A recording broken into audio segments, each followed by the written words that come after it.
और यहाँ से ये देखो स्टैचू का नज़ारा, भाई कितना बड़ा है सीरियसली। ये देखो, अगर इतने पे रखूँ ना मैं 5x पे, तो सिर्फ स्टैचू और पीछे बादल, आसमान, इतना ही दिखेगा। 2x में पीछे पहाड़ और पूरा स्टैचू का व्यू आएगा। अभी तो अंदर भी जाना है, यहाँ पे, यहाँ से आगे अंदर जाना है, ये ब्रिज से चलते हुए।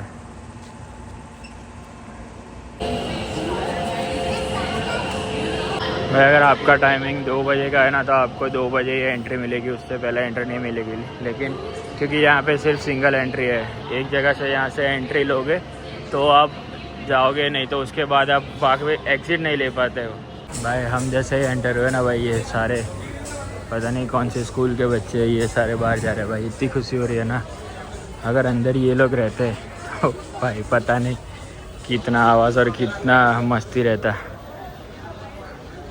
भाई बच्चे हैं स्कूल के, लेकिन मस्ती तो करेंगे ही, लेकिन अच्छा है अभी हमको शांति मिलेगी। क्योंकि हमारा तो अभी भाई 2 बजे का एंट्री है, जैसे कि मैंने आपको आगे बताया, तो उससे पहले आपको यहाँ पे एंट्री नहीं मिलता। लेकिन हमको जाना है अभी फूड कोर्ट, तो फूड कोर्ट हमने बताया कि अगर फूड कोर्ट जाते हैं हम लोग, उसके बाद फिर वहाँ से चले जाएंगे। तो वो भैया ने बताया भी सही कि अगर आप एक बार अंदर गए तो बाहर नहीं निकल पाओगे, आपको आगे ही जाना पड़ेगा। तो हमने बोला हाँ ठीक है, फूड कोर्ट से हम वहाँ से आगे निकल जाएंगे। क्योंकि भाई ये सिंगल एंट्री है, यहाँ से आगे एक बार एंट्री हो गई ना, उसके बाद एग्ज़िट नहीं होगी। सो पूरा ख़त्म करने के बाद ही आपको एग्ज़िट मिलेगी। तो भाई फूड कोर्ट में तो हम लोग आ गए, और यहाँ पे भाई खाने के ऑप्शंस थोड़े कम है। ये 2 अमूल के पार्लर है, संकल्प है, सेफ्रॉन है, और यहाँ पे और एक अमूल कैफ़े है, और भाई स्टारबक्स भी अगर आपको जाना है तो हमने तो भाई चाट, डोसा और दही पूरी ऑर्डर कर लिया, और फ्रेंच फ्राइज़ पिज़्ज़ा आ रहा है।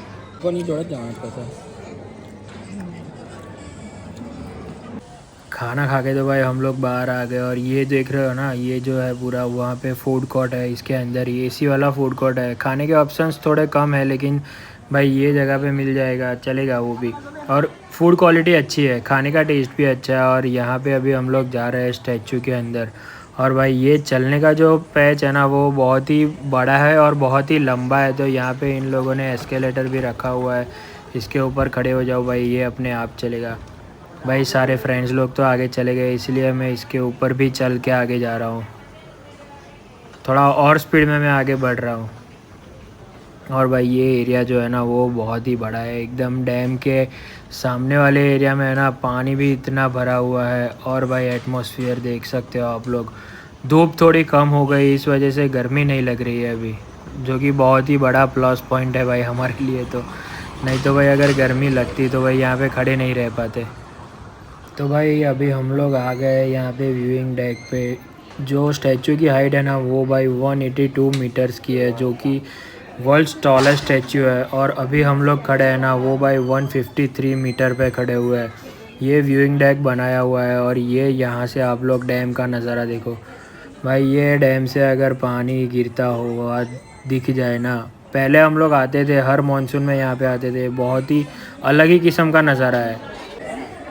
और भाई यहाँ पे ऑलमोस्ट मिनिमम 200 पर्सन्स जो अगर यहाँ पे आ जाए ना, उतनी कैपेसिटी है यहाँ व्यूइंग डेक पे खड़ी रहने की। इतना बड़ा ये बनाया हुआ है व्यूइंग डेक। और ये जो नज़ारा है वो डैम साइड का नज़ारा है, और इसके पीछे जो है वो सारा बैक वाटर है।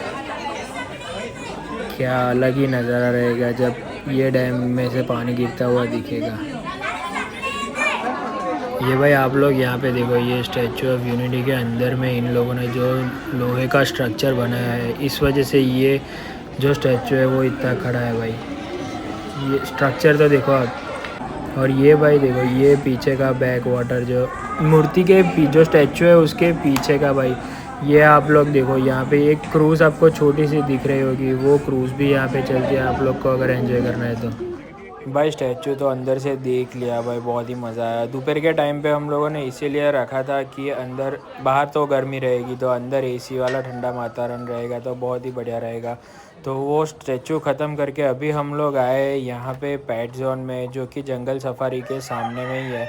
तो भाई यहाँ पे एक छोटे छोटे पेट्स है। जंगल सफारी में जैसे जानवर बड़े बड़े हैं ना भाई, लायन है, टाइगर है, और गेंडा है, तेंदुआ है। वैसा ही यहाँ पे है पेट जोन में, छोटे छोटे पेट्स है। ये देखो भाई, इसकी चोंच देखो भाई। भाई ये इसका दो है यहाँ पे, लामा और अल्प का। पता नहीं भाई, मैंने तो पहली बार नाम सुना। ये देखो ऐसा दिखता है। ये लामा इसमें से कौन सा है और अल्प का कौन सा है वो भाई पता नहीं है मेरे को। कलर से अगर मैं बताऊँ तो अभी हमने जो देखा वो लामा था, और ये जो है वो अल्प का है। आइडिया नहीं है मेरे को भाई, मैं कलर से ही डिफ़ाइन कर रहा हूँ, जो फ़ोटो वहाँ पे है उसके हिसाब से। ये देखो, ये लामा लग रहा है और ये अल्प का है, पता नहीं है भाई।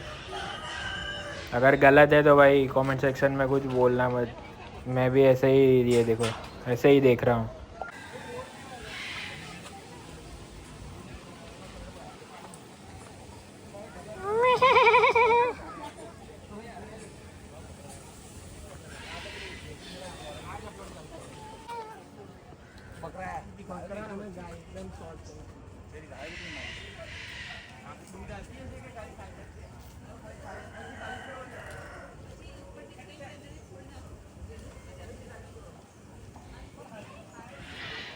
नेक्स्ट सेक्शन जो है ना भाई, वो मस्कोवी डक और चीनी गीज़ का है भाई। इसमें भी वैसा ही है, दो है एक के साथ। और यहाँ पे पानी इन लोगों ने रखा हुआ है, आपके पैर गीले करके अंदर जाना है ताकि उनको बाहर के जर्म्स ना लगे। और ये दो दरवाजे बनाए हैं वो भाई बंद रखने हैं कंपलसरी, ताकि वो बाहर ना निकल जाए। ये देखो यहाँ पे दो है अलग अलग, मस्कोवी डक और चीनी गीज़ भाई। इसमें भी कलर से ही मैं डिफ़ाइन कर रहा हूँ। ये देखो, ये मस्कोवी डक लग रहा है और ये चीनी गीज़ लग रहा है भाई। ये देखो मस्ती कर रहा है, मार इसको, मार, मारो मारो एक दूसरे को। ये भाई देखो कितने सारे भाई, इनके छोटे छोटे बच्चे भी है यहाँ पे जो घूम रहे हैं। ये देखो कितने छोटे हैं भाई, बच्चे तो वैसे छोटे ही होते हैं। बहुत सारे भाई, लेकिन भाई यहाँ पे स्मेल आ रही है इनके रहने में। ये देखो छोटे छोटे, एक के पीछे एक घूम रहे हैं। ऐसे बहुत सारे हैं यहाँ पे, ये दिख रहे हैं इतने। और बाकी ये एरिया थोड़ा बड़ा है, हर जगह पे बंटवारा हो गया है भाई इनका। हर इलाके में अलग अलग छोटे छोटे घूम रहे हैं। ये देखो अंदर पानी में नहा रहा है ये, कैसे अंदर गुलाटी मार के नहा रहा है।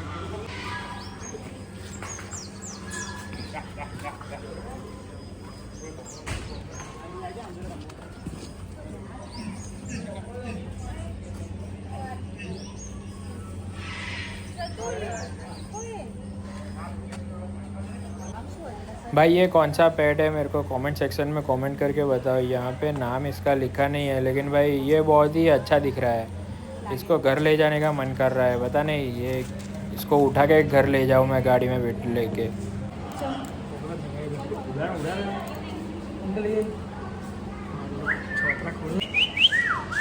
अरे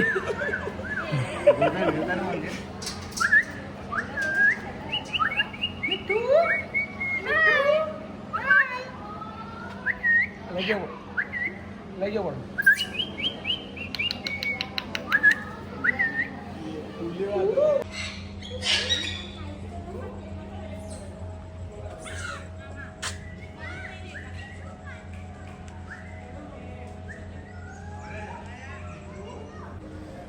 भाई यहाँ पे खरगोश और गिनी पिग है। अभी देखते हैं अंदर जाके गिनी पिग दिखता कैसा है। खरगोश तो भाई पता है। ये क्या है भाई, छोटा छोटा भाई। ये गिनी पिग है, मेरे घर में मैं इसको खुले घुमा दूँ भाई, इतने छोटे छोटे तो। भाई ये देखो तो अब, खरगोश से भी छोटा है ये तो। और ये देखो यहाँ पे कितने सारे हैं भाई, ये पानी पी रहे हैं अलग अलग जगह पे। ये देखो अंदर, ये छोटा बच्चा शायद न्यू बॉर्न बेबी है भाई। कितने छोटे छोटे, ये तो देखो भाई। यहाँ पे पेट्स की क्वांटिटी कितनी ज़्यादा है ये, वो तो देखो। पहले गिनी पिग कितने सारे थे, यहाँ पे खरगोश कितने सारे हैं भाई। 2 3 4 5 पे तो भाई ये लोग ठहरते ही नहीं है, कितने सारे यहाँ पे ला के रखे हैं। ये देखो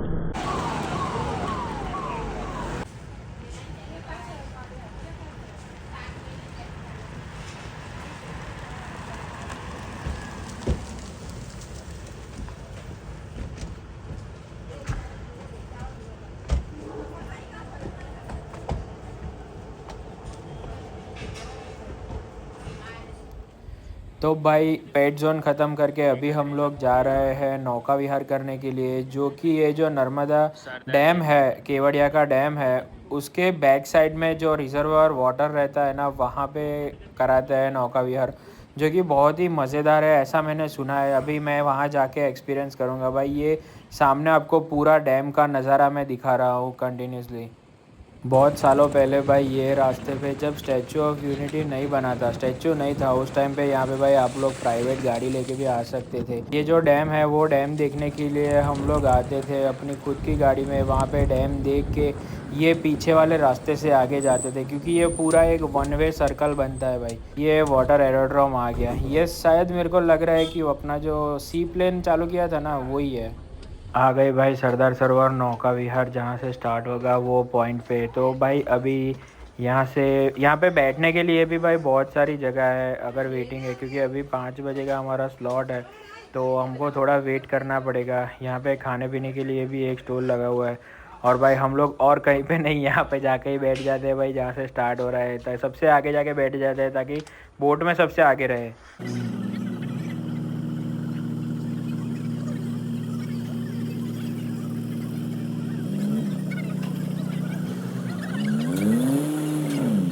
आ गई भाई अपनी बोट और खुल गया दरवाज़ा भाई। जैसे ही हम लोगों ने प्लान किया था वैसे ही भाई, सबसे पहले मैं चढ़ रहा हूँ अंदर। और अभी जहाँ पे बैठना है वहाँ पे ऑप्शन है, कहाँ पे बैठना है बोलो। वो भी सबसे आगे ही बैठेंगे भाई, साइड पे बैठेंगे या बीच में बैठेंगे वो उसका पता नहीं है, लेकिन मोस्ट प्रॉब्लली साइड पे बैठना पसंद करेंगे ताकि कोई बीच में आए नहीं फ़ोटो वेक के टाइम।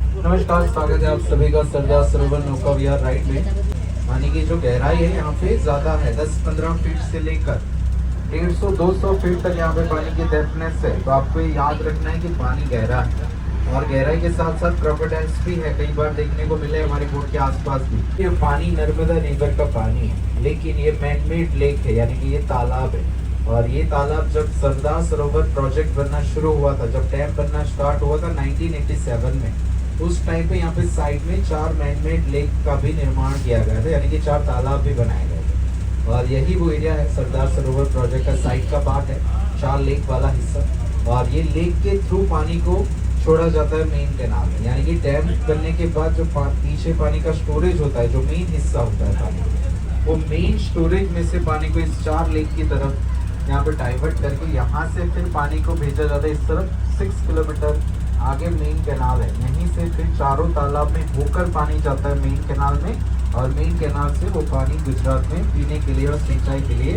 रेगुलर 365 दिन इस्तेमाल होता है। इसीलिए ये लेक का निर्माण यहाँ पे किया गया था। ये तालाब का काम ये है कि ये पानी को स्टोरेज भी करते हैं, और ज़रूरत के हिसाब से यहाँ से ही पानी मेन कैनाल में छोड़ा जाता है। और 4 तालाब में से ये लेक नंबर 3 है, सबसे बड़ा तालाब यही है, 3 नंबर का ये तालाब है।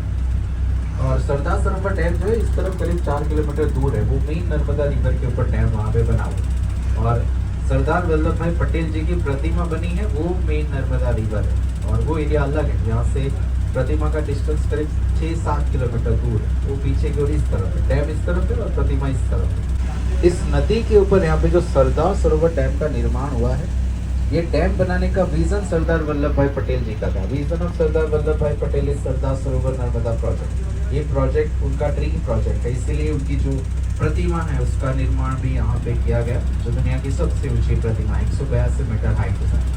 और ये लेक बनने से पहले यहाँ पे एक छोटा सा विलेज हुआ करता था, पंचमोली विलेज। तो उस गांव के ही नाम से इस लेक को जाना जाता है, उस गांव का नाम दिया गया है इस तालाब को पंचमोली तालाब, पंचमोली लेक के नाम से इसे जाना जाता है, जो चारों तालाब में सबसे बड़ा तालाब है। और इस तालाब की जो बॉर्डर आप देख रहे हो, ये नेचुरल बॉर्डर है इस तालाब की, ये पहाड़ियाँ वगैरह। ये विंध्याचल वैली है, विंध्याचल पर्वतमाला, जो पूरे नॉर्थ इंडिया साउथ इंडिया को डिवाइड करती है, और जिसका जिक्र हमारे राष्ट्रगीत में भी किया गया है, विंध्या हिमाचल यमुना गंगा। जो विंध्याचल वैली है, ये आसपास आप पहाड़ियाँ जो देख रहे हैं, यही पर्वत श्रृंखला है, इन्हीं के पीछे तालाब का निर्माण यहाँ पे किया गया है। खाली यही हिस्सा बनाया गया है पानी को रोकने के लिए। लेक नंबर 3 का ये छोटा डैम है, पत्थरों से बना हुआ पिरामिड स्ट्रक्चर में, उसके ऊपर रास्ता है, यही रास्ता जाता है आगे मेन कैनाल की तरफ, जो आगे करीब 6 किलोमीटर आगे। साथ ही रिवर राफ्टिंग का भी आगे 1 किलोमीटर आगे पॉइंट है, जो यहाँ पे राफ्टिंग होती है। जैसे ऋषिकेश में राफ्टिंग चलती है, इस तरीके से यहाँ पे भी राफ्टिंग है। अगर आपको राफ्टिंग करनी है तो आप कल के टिकट्स ज़रूर से चेकआउट कर सकते हैं, अगर आपको राफ्टिंग करनी है।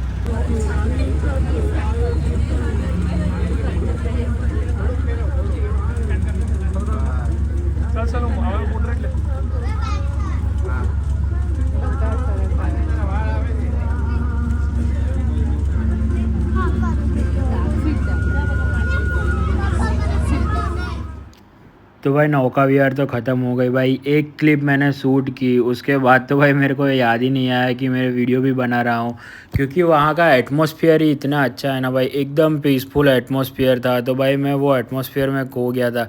और भाई अभी हम लोग जा रहे हैं वापस स्टैचू के अंदर। अभी जो लेज़र लाइट शो रहेगा वो देखना है, वो देखने के बाद भी हम लोग जाएंगे रिटर्न। और यहाँ पे अभी डैम पे लाइटिंग है, लेकिन ये पेड़ पौधे हैं उसकी वजह से दिख नहीं रही है। रखा हुआ है, जो भी इंटरेस्टेड है प्लीज आ जाइए।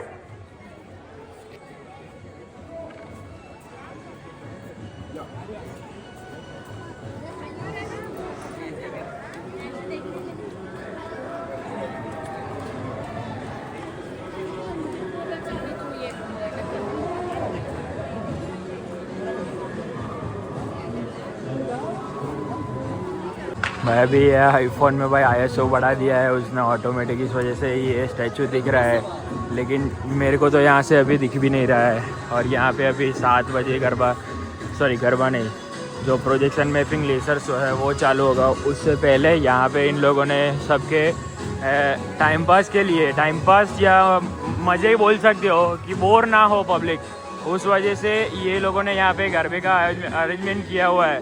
तो ये सब मज़े कर रहे हैं यहाँ पे भाई। पता नहीं ये गरबे की वजह से कॉपीराइट आएगा नहीं आएगा, अगर नहीं आए तो अच्छा। ये देखो लाइट चालू हो गई, स्टैचू पे लाइट चालू हुई है, देखो।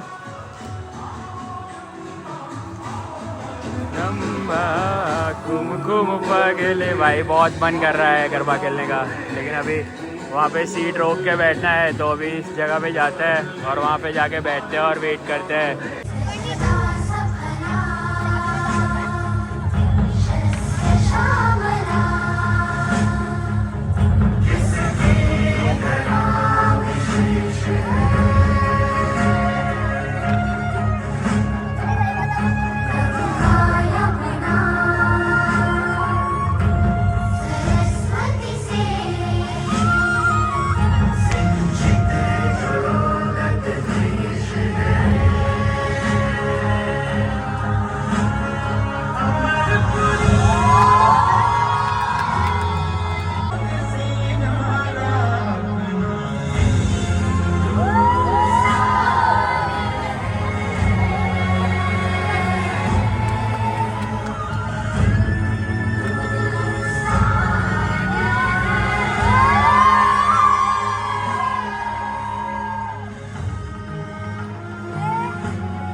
गांधी बापू का शिष्य, सत्य अहिंसा का अवतार, किंतु एक भारत करने को धर लेता हथियार।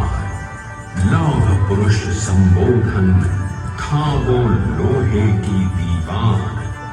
तेज पुंज तुम, शक्तिपीठ तुम, बल का सागर अपरंपार। ऋणी देश का नम्र नमन तुम स्वीकारो सरदार। मगर जल्द ही वकालत छोड़कर वो बैरिस्टर बनने की इच्छा से इंग्लैंड चले गए। लंदन में बैरिस्ट्री में अव्वल आने और वजीफा जीतने वाले वो पहले भारतीय थे। अब तो अहमदाबाद की वरिष्ठ अदालत में बैरिस्टर पटेल की जिरह और जीतों की धूम मच गई। आजादी के दीवानों को, स्वतंत्रता के परवानों को कौन गिरफ्तार कर पाया है? जेल से छूटते ही सरकार को कांग्रेस के नए राष्ट्राध्यक्ष पद पर चुना गया और उनकी सरपरस्ती में राष्ट्रवादी भारतीयों ने तमाम ब्रिटिश सूबों में जीत हासिल कर वहां अपनी स्थानिक सरकारें बनाई। किंतु सरकार का सपना केवल सरकार बनाना नहीं था, उनका स्वप्न तो था एक ऐसे नए भारत का जहां हर रंग, हर रूप, हर जात, मजहब, तबके का हिंदुस्तानी एक साथ मिलकर एक ऐसा नया भारत बना सके जहां पूर्ण स्वराज के साथ सारे समाज को गरीबी, अशिक्षा, छुआछूत से भी आजादी मिल जाए।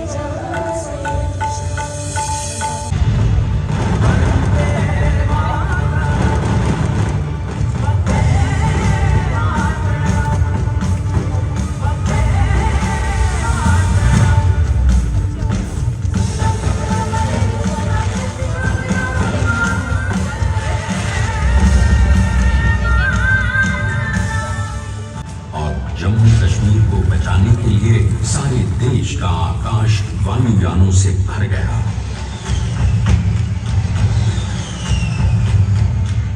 हमारे इतिहास में अखंड भारत के पुरुषार्थ का ये एक महानतम अध्याय है।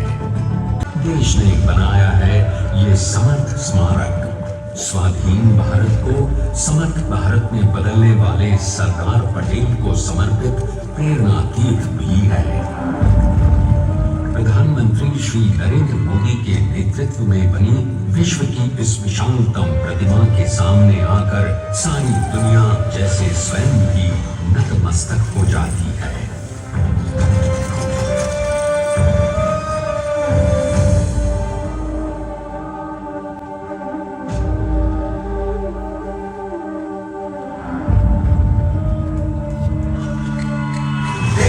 बना गया वो अमित अटल, हरा सका उसे न कोई शत्रु दल। चट्टान के समान सा पुरुष प्रबल, स्वदेश का सम्मान है, पटेल तो स्वदेश का सम्मान है, पटेल तो स्वदेश का सम्मान है, पटेल तो स्वदेश का सम्मान है।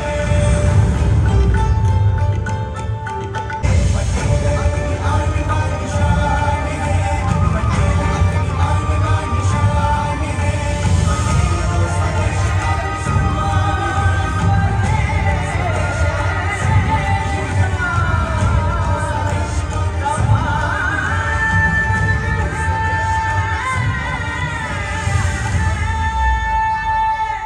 आइए हम देखते हैं कि अपने लौह पुरुष को श्रद्धांजलि देती 182 मीटर ऊंची विश्व की सबसे विशाल काय प्रतिमा का निर्माण कैसे हुआ।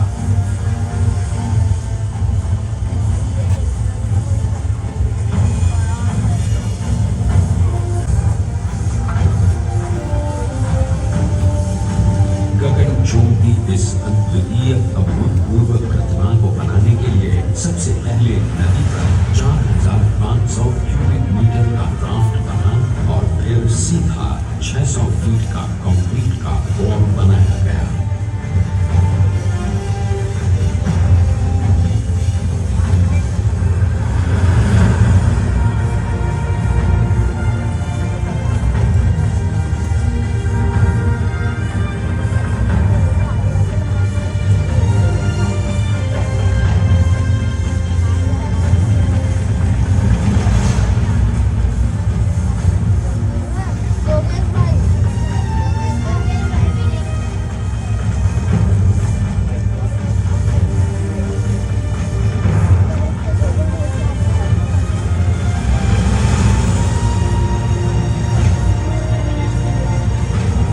इस कंक्रीट कोर के साथ लगाया गया स्टील का फ्रेमवर्क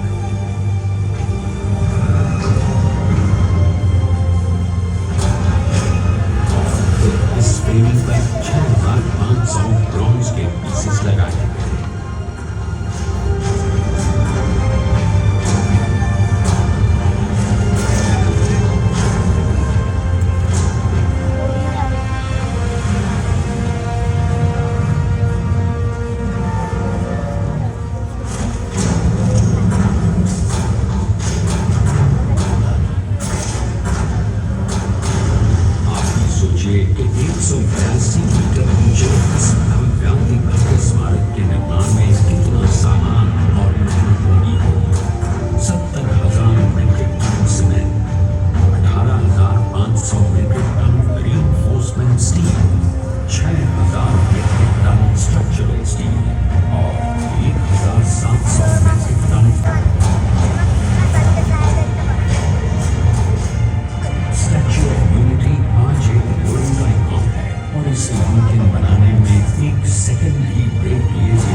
वैक्सीन काम किया। 250 से ज्यादा इंजीनियर्स, 4500 से ज्यादा स्किल फोर्स और 3 लाख मानव दिन। हम गर्व से कह सकते हैं कि कुल मिलाकर स्टैच्यू ऑफ यूनिटी के निर्माण में 95% माल सामान, मजदूर, इंजीनियर्स और एक्सपर्ट्स थे भारतीय। जानते हैं कि 182 मीटर ऊंची इस भव्य प्रतिमा को बनाने में कितना समय लगा? डिजाइन के लिए 12 महीने और निर्माण के लिए 34 महीने, यानी कुल मिलाकर केवल 46 महीने।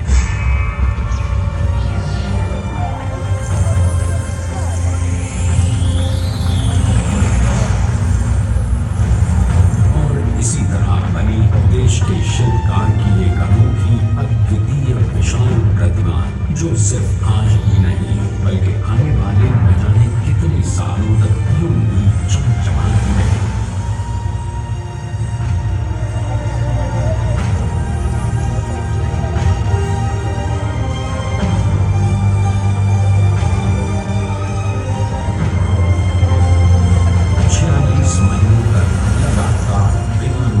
एकजुट होकर न जाने कितनों ने परिश्रम किया और उनका साथ दिया भारत की 1.25 करोड़ जनता। और तभी मुमकिन हो पाया एक ऐतिहासिक निर्माण जो आज कहलाता है भारत की नई पहचान। स्टैच्यू ऑफ यूनिटी, विश्व की सबसे ऊंची प्रतिमा। स्टैच्यू ऑफ यूनिटी एकता की प्रतिमा और श्रेष्ठता का प्रतिबिंब है। एक पहल है इस अखंड भारत को श्रेष्ठ भारत बनाने के सपने को पूरा करने के लिए। एक पुकार है हम सबको एकजुट होने के लिए। एक आंदोलन है भारत को सबसे आगे ले जाने के लिए, श्रेष्ठ बनाने के लिए। आपके योगदान और विश्वास से ही बनेगा एक भारत, श्रेष्ठ भारत। एकता का संदेश है कि भाषा ने भाव एक, राज्य ने, राष्ट्र एक, पंथ अनेक, लक्ष्य एक, बोली अनेक, स्वर एक, रंग अनेक, तिरंगा एक, समाज अनेक, भारत एक, रिवाज अनेक, संस्कार एक, योजना अनेक, मकसद एक, कार्य अनेक, संकल्प एक, राह अनेक, मंजिल एक, पहनावा अनेक, सीमा एक, चेहरे अनेक, मुस्कान एक। ये एकता का संदेश लेकर के हम चले। और भाइयों बहनों, ये भारत की विशेषता है, विविधता में एकता। यही भारत की विशेषता है।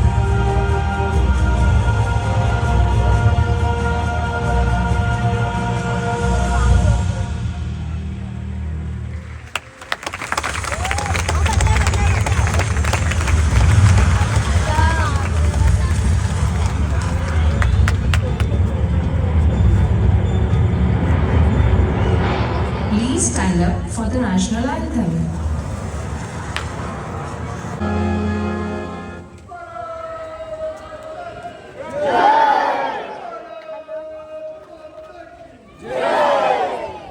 भाई ये लाइट एंड लेजर शो देख के तो गूज बम्स आ गए। सीरियसली आप लोग आओ ना तो ये लाइट एंड लेजर शो कभी भी मिस मत करना, ये मस्ट रिकमेंडेड है भाई। तो आई होप आप लोगों को आज का ये व्लॉग अच्छा लगा होगा। अच्छा लगा हो तो वीडियो को लाइक करें, अपने फ्रेंड्स एंड फैमिली के साथ शेयर करें। तो चलिए मिलते हैं आपको नेक्स्ट व्लॉग में। Till then bye guys.